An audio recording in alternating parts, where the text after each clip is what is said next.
নমস্কার শ্রোতা বন্ধুরা, সন্ধ্যায় গল্পের আসর ইউটিউব চ্যানেলে তোমাদের সবাইকে স্বাগত। আজকের গল্প দোসর, কলমে মৌসুমি হাজরা। দুপুর গড়িয়ে বিকেল হতেই প্রচণ্ড মেঘ এসে বৃষ্টিপাত। ওরা একটা গাছের তলায় আশ্রয় নিয়েছে। অবাধ্য জলের ছিটে এসে সমাজটিকে ভিজিয়ে দিচ্ছে। সামনে এসে দাঁড়ালো ঋষভ। সমাজটি ঋষভের পিছনে। মনে মনে ভাবছে সে, এইভাবে সারা জীবন আমায় আগলে রাখতে পারবি না ঋষভ? এ যেন এক নিরাপদ আশ্রয়। ছোট থেকে সেভাবে কারোর ভালোবাসা পায়নি সে। অনিও বিশ্বাসঘাতকতা করেছে। একমাত্র ঋষভ ছাড়া কোথাও সম্মান, ভালোবাসা, যত্ন আর আশ্রয় পায়নি। তুই তো পুরো ভিজে গেছিস ঋষভ, দেখি মাথাটা মুছিয়ে দি। আরে কিছু হবে না, আয় এদিকে, ওড়নাটা দিয়ে মাথাটা মুছিয়ে দি। তুই পুরো একদম আমার মায়ের মতো। বাড়ি ফিরে গেছে দুজনেই। ইদানিং ঋষভের এই চার দেওয়ালের মধ্যে এলে দম বন্ধ হয়ে আসে। মনে হয় কেউ যেন তার সব কিছু কেড়ে নিয়ে চলে যাচ্ছে। মাঝে মধ্যে স্বপ্ন দেখে তার হাতে কিছু নেই, সব হারিয়ে গেছে, নিঃস্ব হয়ে গেছে একদম। স্বপ্নের মধ্যেই হাঁপিয়ে ওঠে। মনে হয় তখন কেউ তার ঘুম ভাঙিয়ে বলুক, সব ঠিকই তো আছে, কিছু হারিয়ে যায়নি তোর জীবন থেকে। সমাজটিকে ফোন করলো। ফোনে রিং হতে না হতে রিসিভ করলো সে। বল, কি করছিস? কিছু না, বসে আছি। তুই? ব্যালকনিতে এলাম। সিগারেট নিয়ে বসে আছিস তাই না?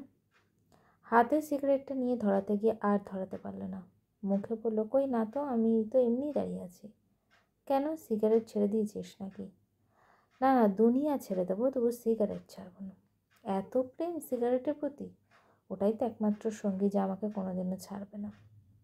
ভালো। শ্রী? বল, বিয়েটা করা কি খুব দরকার তোর? কেন? না, সময় তো পেরিয়ে যাচ্ছে, তাছাড়া তুই সবেমাত্র কেরিয়ার শুরু করেছিস, আরও একটু সময় নিতিস, তারপর দেখে শুনে বিয়ে করতিস।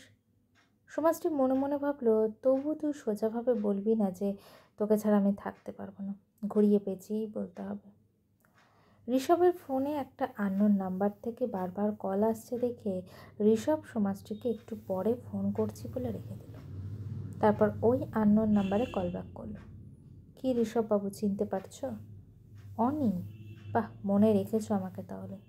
মনে রাখার মতোই জিনিস তুমি। তা হঠাৎ আমাকে ফোন করলে, জেল থেকে ছাড়া পেয়ে গেছো?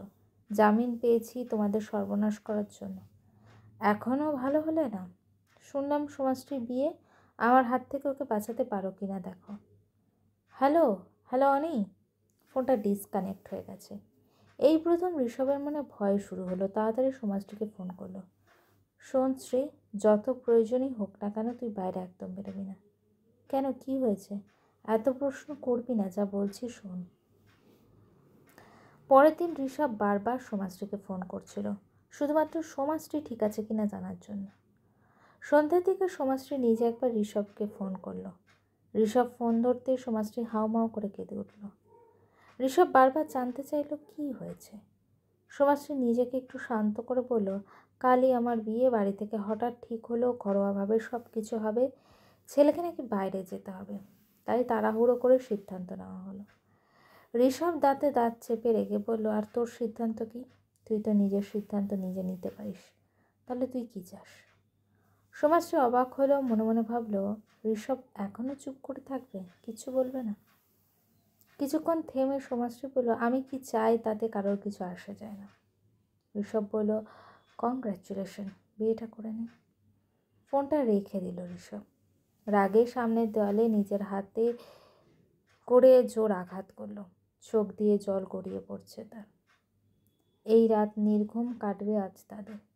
বিছানায় এপাশ ওপাশ করছে সমাজটি। ফোনটা হাতে নিয়ে আবারও ফোন করলো ঋষভকে। ফোন করে বলল, একবার এখন দেখা করতে পারবি আমার বাড়ির সামনে? ঋষভ রাগ নিয়ে বলল, কেন? কান্না ভেজা গলার সমাজটি বলল, আর তো কোনো দিনও বলবো না, শেষবারের মতো। ঋষভ থমকে গেল, আর কিছু বলার ক্ষমতাও নেই তার। কোনো রকমে নিজেকে সামলে নিয়ে বলল, আসছি আমি। কিছুক্ষণের মধ্যে ঋষভ পৌঁছে গেল। বাইকের আওয়াজ শুনে সমাজটি বেরিয়ে এসে ঋষভকে জড়িয়ে ধরল। কতক্ষণ জড়িয়ে রেখেছিল তা তারা জানে না। তারপর সমাজটি বলে, যা এবার তুই মুক্ত আমার থেকে, আর জ্বালাবো না কোনোদিনও। সমাজটি এগিয়ে গেল ঘরের দিকে। ঋষভ বলে, একবার দাঁড়া, কিছু দেওয়ার আছে তোকে। কথাটা বলে একটা চিঠি বের করে সোমাশ্রীর হাতে দিল, তারপর চলে গেল। সোমাশ্রী নিজের রুমে এসে চিঠিটা খুলল। তাতে লেখা ছিল, মুহূর্তগুলো জীবন্ত এখনো, আর অভ্যাস দোসর। এই জন্মে রইল অসমাপ্ত, পরজন্মে হোস জাতিস্বর। লেখাটা পড়ে কাঁদতে কাঁদতে সোমাশ্রী বলল, আমি তো তোকে এই জন্মেই চেয়েছিলাম ঋষভ। দুজনের মধ্যে এত ইগো ভালো নয় ঋষভ। তুমি তো বুঝতে পারছো যে ও তোমাকে ভালোবাসে, তাহলে তুমি কেন কিছু বলছো না? ও এই কয়েক মাস নানা রকম ট্রমার মধ্যে দিয়ে গেছে, তুমি তো সামলেছ। তাহলে আজ ও যে মনের বিরুদ্ধে গিয়ে কাজ করছে, তাতে তুমি বাধা দেবে না? নয়নার কথাগুলো চুপচাপ শুনে যাচ্ছে ঋষভ, পুরো নির্বাক। নয়না আবারও বলল, কী বলছি তুমি শুনতে পাচ্ছ? ঋষভের মা এসে বললেন, বলে কোনো লাভ নেই নয়না, ও নিজের দিকটা দেখছে। কাল রাতেও মেয়েটাকে ডেকে পাঠিয়েছিল, ওর কান্না দেখে মন গলেনি। ঋষভ এবার বলল, কাল যখন ফোনে বললো ওর আজ বিয়ে, আমি তখন জিজ্ঞেস করেছিলাম ওর সিদ্ধান্ত কী। ও বললো ওর ইচ্ছে নিয়ে কারোর কিছু আসে যায় না। তখনও তো একবার বলতে পারতো। সেদিন ওর মা বলে ওর সাথে এখন আর মেলামেশা না করি। স্ত্রী যদি ওর মনের কথা না বলে, তাহলে আমিও তো মনে হবে আমি ওর কাছ থেকে জোর করে অধিকার ফলাচ্ছি। নয়না বলল, আচ্ছা বেশ, শান্ত হো। আমি কি একবার সোমাশ্রীর সাথে কথা বলবো? ঋষভ বলল, না, ও যথেষ্ট ম্যাচিওর, নিজের সিদ্ধান্ত নিজেই নিতে পারবে। কিছুক্ষণ নীরবতা। ঋষভের মা চলে গেলেন। ঋষভ বলে, ছাড়ো এসব কথা, তোমার কথা বলো। মামা মামির সাথে এখন সম্পর্ক কেমন? নয়না দীর্ঘশ্বাস ফেলে বলে, আর কেমন, ওই আগের মতোই। এখন তারাও আমার বিয়ের জন্য উঠে পড়ে লেগেছেন। মা বাবা মরা মেয়ে আমি, ছোট থেকে তাদের ছত্র ছায়া মানুষ। তাই মনে করেন আমার জীবনের সব সিদ্ধান্ত নেওয়ার অধিকার শুধু তাদের আছে। ঋষভ বলে, তুমি কী চাও? নয়না আনমনে বলে, আমার গ্রামের দিকে বাবার কিছু সম্পত্তি আছে, যা এখন আত্মসাৎ করে বসে আছে কাকারা। আমি শুধু নিজের ভাগটুকু ফিরে পেতে চাই। ওখানে শুনেছি ভালো স্কুল নেই, একটা স্কুল করতে চাই। আপাতত এটুকুই ইচ্ছে। তবে সুজয়দের বাড়ি থেকে চাপ দিচ্ছে তাড়াতাড়ি বিয়ের জন্য। ঋষভ অবাক হয়ে বলল, কে সুজয়? নয়না হেসে বলে, তোমাকে বলা হয়নি। মামা মামি আমার জন্য পাত্র দেখেছেন, ওর নাম সুজয়। ভালো ছেলে, কথা বলে তাই মনে হলো। সুজয়ের ব্যাপারে আরও কিছু জিজ্ঞাসা করতে যাবে এমন সময় ঋষভের ফোন এলো। এই নাম্বারটা অনির। ঋষভ ফোনটা রিসিভ করতেই, আজ বান্ধবীর বিয়ে, নিশ্চয়ই অনেক ব্যস্ততা। কী দরকার সেটা বলো। দরকার কিছুই নেই, সেদিনের মারটা আমি ভুলিনি, প্রতিশোধ আমি নেব। সোমাশ্রী তো কিছু করেনি, করেছি আমি। তাহলে প্রতিশোধ নেওয়ার হলে আমার থেকে নাও। আমি জানি কোথায় আঘাত করলে কাল লাগবে, শুধু দেখতে থাকো। ফোনটা ডিসকানেক্ট হয়ে গেল। ঋষভের চিন্তা বলো সব কথা নয়নাকে জানালো। নয়না চিন্তিত হয়ে পড়লো, এখন কি করবে ঋষভ? ঋষভ বলল, স্ত্রীকে ফোন করে ঘর থেকে বেরোতে নিষেধ করেছি। বাড়ির ভেতরে এখন অনেক লোক, বাড়ির ভেতরে কিছু করতে পারবে না অনেক। সব রাগ অভিমান ভুলে সোমাশ্রীকে ফোন করলো ঋষভ, কিন্তু সোমাশ্রীর ফোন বন্ধ করা আছে। বারবার ট্রাই করলো, কিন্তু নাম্বার বন্ধ। সোমাশ্রীর বাড়ির কাছে ঋষভ গেল। বাইক নিয়ে চারদিকে চক্কর কাটলো, কিন্তু সোমাশ্রীর দেখা পেল না। মন শুধু চাইছে একবার দেখতে। দেখা পেলে ও নিজের সব রাগগুলোকে বলতো, সব মনের কথা যা এতদিন লুকিয়ে রেখেছে। সারাদিন এইভাবেই পার হলো। দম বন্ধ করা পরিস্থিতি, সব কিছু হারিয়ে যাচ্ছে যেন ঋষভের কাছে। পাগলের মতো কতবার সোমাশ্রীর বাড়ির দিকে গেছে, কিন্তু সোমাশ্রীকে দেখতে পায়নি। ঋষভের মা ঋষভকে নিয়ে ভীষণ চিন্তিত। তিনিও বারবার সোমাশ্রীকে ফোন করেছেন, কিন্তু ফোন বন্ধ করা। অবশেষে সন্ধে নামল। ঋষভ উদ্ভ্রান্তের মতো ঘুরে ফিরে বাড়ি ঢুকল। ঋষভের মা বললেন, খালি হাতে বাড়ি ফিরলি বাবা, স্ত্রীকে আনতে পারলি না? ঋষভ মায়ের কোলে মাথা রেখে অঝরে কাঁদল। মাও কাঁদছেন। ঠিক সেই সময় একটা আননোন নাম্বার থেকে ফোন এলো। তাড়াতাড়ি ফোনটা রিসিভ করলো ঋষভ। ওই পাশে কাঁদো কাঁদো গলায় সোমাশ্রী বলল, আমাকে এখান থেকে নিয়ে যা প্লিজ, আমি এই বিয়ে করতে পারবো না, আমি তোর কাছে যাব। ঋষভ তাড়াতাড়ি উঠে দাঁড়ালো, তারপর বলল, তুই অপেক্ষা কর, আমি আসছি।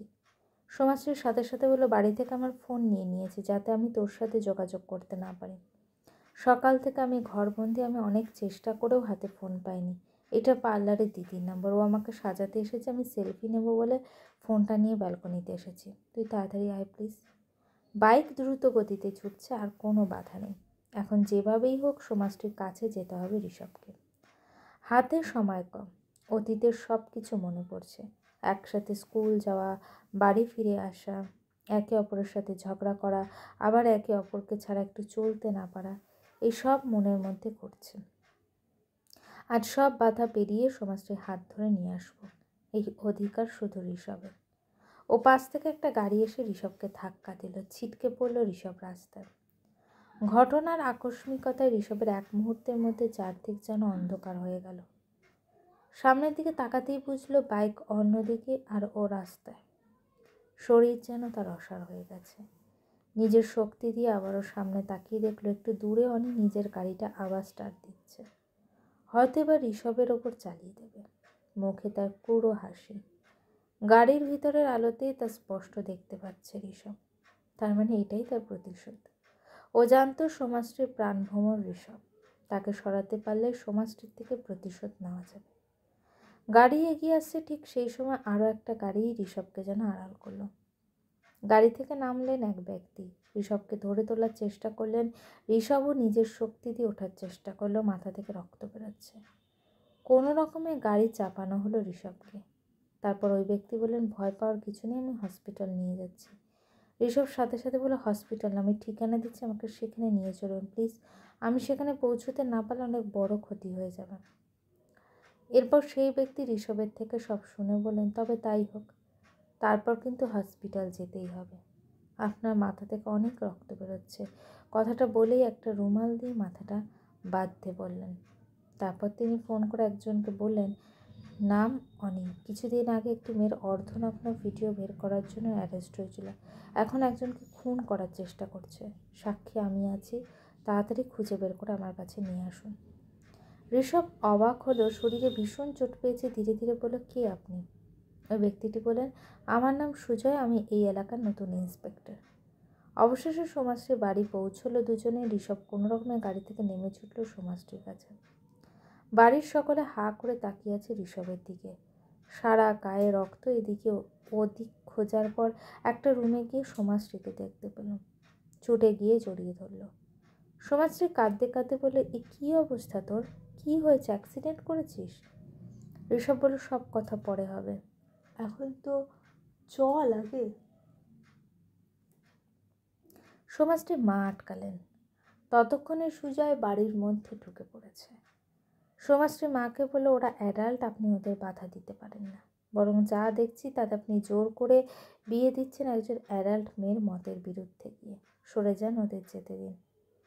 অবশেষে কোনো রকমের সমাজটিকে নিয়ে ঋষভ সুজয়ের গাড়িতে উঠল। তারপর সমাজটির কাঁধে মাথা রেখে চোখ বন্ধ করে রাখল। এদিকে সুজয় সবটাই জানালো সমাজটিকে।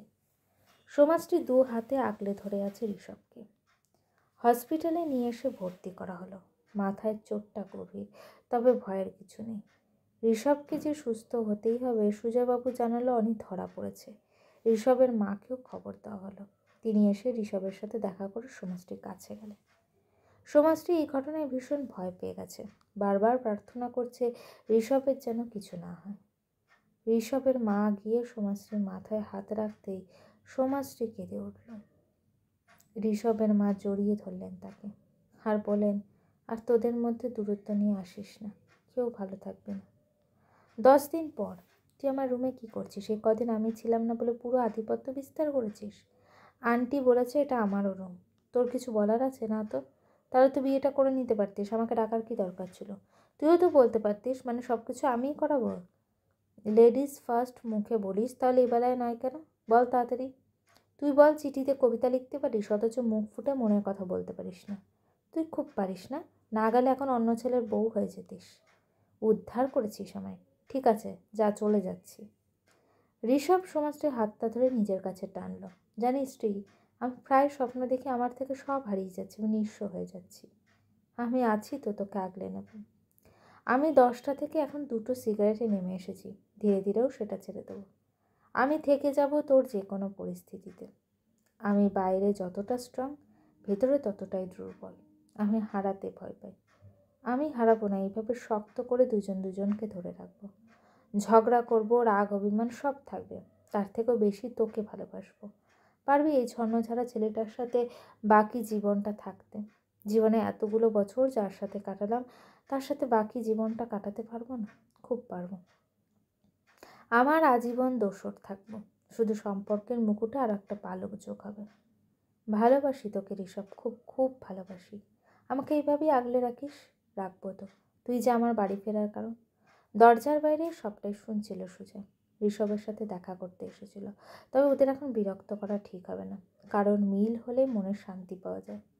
নয়নার কথা মনে পড়লো। বাড়ি থেকে নয়নার সাথে বিয়ে ঠিক হয়েছে সুজয়। মেয়েটাও যেন কত কিছু লুকিয়ে রেখেছে। একদিকে নয়নার সাথে বসে সব কথা শুনবে সুজয়। ঋষভ মায়ের ডাকে সুজয় গেল তার কাছে। এবার যে বিয়ের তারিখ ঠিক করতে হবে, খুব তাড়াতাড়ি ঋষভ আর সমাজটির 4 হাত এক করতে হবে যে। গল্পটি কেমন লাগলো অবশ্যই কমেন্ট করে জানিও। আর আমার চ্যানেলে গল্পগুলো যদি তোমাদের ভালো লেগে থাকে, চ্যানেলটিকে সাবস্ক্রাইব করে পাশে থাকো।